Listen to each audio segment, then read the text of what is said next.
बेटा अभ्यास के कुछ प्रश्न हैं, इसमें अभ्यास के महत्वपूर्ण प्रश्न हैं। तो पहला प्रश्न आता है आपका, मियाँ नसरुद्दीन को नानबाइयों का मसीहा क्यों कहा गया है। नानबाई कहते हैं रोटी बनाने वाला। नानबाई का अर्थ होता है विभिन्न प्रकार की रोटी बनाने व बेचने का काम करने वाला व्यक्ति। मियाँ नसरुद्दीन भी एक प्रतिभाशाली नानबाई था। उन्हें नानबाइयों का मसीहा इसलिए कहा जाता है क्योंकि वे खानदानी नानबाई थे, रोटी बनाने वाले थे। उनके पिता बरकत शाही नानबाई गढ़िया वाले के नाम से जाने जाते थे और उनके दादा आला नानबाई मियाँ कल्लन के नाम से सुप्रसिद्ध थे।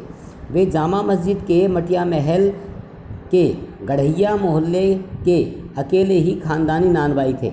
वे खान नानबाई की कला में प्रवीण थे और इस कला के महान पारखी भी थे। वे चाहते थे कि लोग इस कला का सम्मान की दृष्टि से देखें। इन सब बातों को देखते हुए यह कहना सही है कि मियाँ नसरुद्दीन नानबाइयों का मसीहा था। दूसरा प्रश्न बनता है, लेखिका मियाँ नसरुद्दीन के पास क्यों गई थी। लेखिका मियाँ नसरुद्दीन के पास क्यों गई, क्या करने के लिए गई। तो पर उत्तर बनता है इसका, लेखिका एक दोपहर को जामा मस्जिद से मटिया महल, ये जगह का नाम है, गढ़िया मोहल्ले की ओर से निकल रही थी तो उसकी नज़र एक बिल्कुल साधारण सी दिखाई पड़ने वाली छोटी सी दुकान पर पड़ी। क्योंकि वहाँ पटापट की आवाज़ आ रही थी, जहाँ आटा भी साना जा रहा था। लेखिका ने सोचा शायद सेमी होती हैं, सेवइयाँ बनाने की दुकान है। परंतु पूछने सेवी क्या होती हैं, जैसे सावन के महीने में बनाती हैं सेमी, मीठी लंबी होती है, मैगी जैसी होती है। सेवैया बनाने की दुकान है। परंतु पूछने पता चला कि खानदानी नानबाई मियाँ नसरुद्दीन की दुकान है। यह पता चलने पर उसने मियाँ नसरुद्दीन से मुलाकात करने का निश्चय किया और उसकी प्रवेश कर गई और उसके अंदर चली गई, उससे पूछने के लिए कौन है क्या है। तीसरा प्रश्न आता है, बादशाह के नाम का प्रसंग आते ही लेखिका की बातों में मियाँ नसरुद्दीन दिलचस्पी क्यों खत्म होने लगी।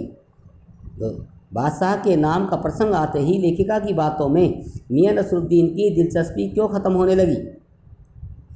उत्तर बनता है, जब लेखिका ने मियाँ नसरुद्दीन से पूछा कि आपके बुजुर्गों ने किस बादशाह के यहाँ बावर्ची खाने में काम किया होगा। बावर्ची खाना होता है यहाँ पर रोटी बनाई जाती हैं, यार ये रोटियाँ सब्जी ये बनाई जाती है, बावर्ची खाना बोलते हैं। मियाँ ने कहा, बादशाह सलामत ने हमारे बुजुर्गों के। जब लेखिका ने मियाँ नसरुद्दीन से पूछा कि आपके बुजुर्गों ने किस बादशाह के यहाँ बावर्ची खाने काम किया होगा, तो मियाँ ने कहा कि बादशाह सलामत ने हमारे बुजुर्गों से कहा कि मियाँ नानबाई कोई ऐसी चीज़ बनाओ जो न आग से पके और न पानी से बने। तो हमारे बुजुर्गों ने ऐसा पकवान बनाया जिसे बादशाह ने खूब खाया और खूब उसकी प्रशंसा की। तो लेखिका ने पूछा, किस बादशाह सलामत ने। बादशाह बहादुर शाह जफ़र ने, या फिर कोई और। इसे सुनते ही मियाँ को लेखिका की बातों में दिलचस्पी न रही, क्योंकि उसे लगा कि लेखिका तो न जाने कैसे कैसे उल्टे सीधे जवाब पूछने लगी है।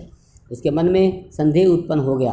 वे सोचने लगे कि न जाने कौन सी बात पूछ बैठे जिसका उसे उत्तर पता ना हो।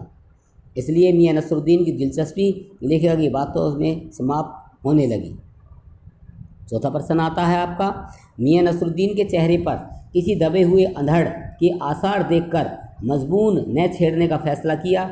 इस कथन के पहले और बाद के प्रसंग पर उल्लेख करते हुए इसे स्पष्ट कीजिए। जब मियाँ नसरुद्दीन लेखिका के प्रश्नों का उत्तर देता हुआ व्याकुल सा हो रहा था, ये उत्तर चलता है इसका, उसने लेखिका के प्रश्नों के उल्टे सीधे जवाब देना आरंभ कर दिए। जब लेखिका ने पूछा कि आपके वालिद किस बादशाह सलामत के यहाँ बावर्ची खाने काम करते थे, तो मियाँ जी ने कहा, जहाँपना बादशाह सलामत के यहाँ। और किसके। लेखिका ने पूछना चाहती थी कितने बेटे बेटियां हैं, किंतु मियाँ के चेहरे पर किसी अंधेड़ के आसार देखने पर प्रसंग छोड़ने का निश्चय कर लिया।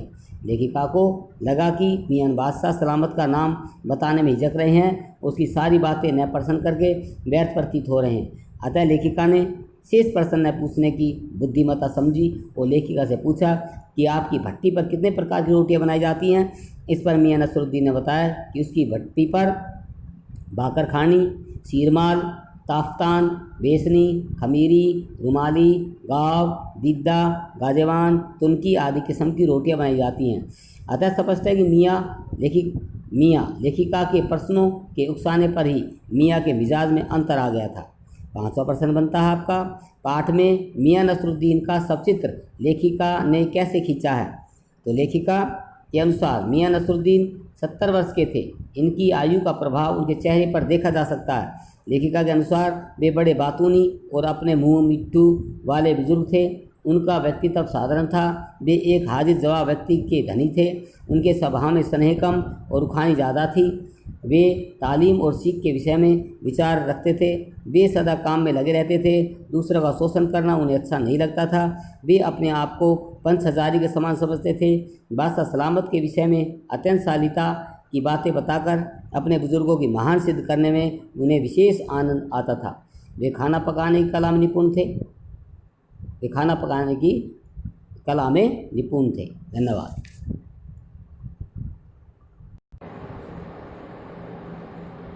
वे एक मजे हुए कारीगर की झलक स्पष्ट दिखाई देती थी। इस प्रकार लेखिका ने मियाँ नसरुद्दीन का एक सजीव और आकर्षक सबचित्र प्रस्तुत किया है। तो बेटा ये आपके अभ्यास के 5 प्रश्न हैं। आपको ये 500 के 500 प्रश्न अपनी फेयर नोटबुक में लिखने हैं। एक तो सबसे पहले जो पाठ का सार है वो आपको लिखना नहीं है। किसी भी पाठ का सार वो आपको समझने के लिए है, वो आपको कॉपी में नहीं लिखना। केवल जीवन परिचय, लेखिका का जीवन परिचय और अभ्यास के प्रश्न, यही आपको कॉपी में लिखने हैं। इससे ज़्यादा आपको काम अभी करना नहीं है।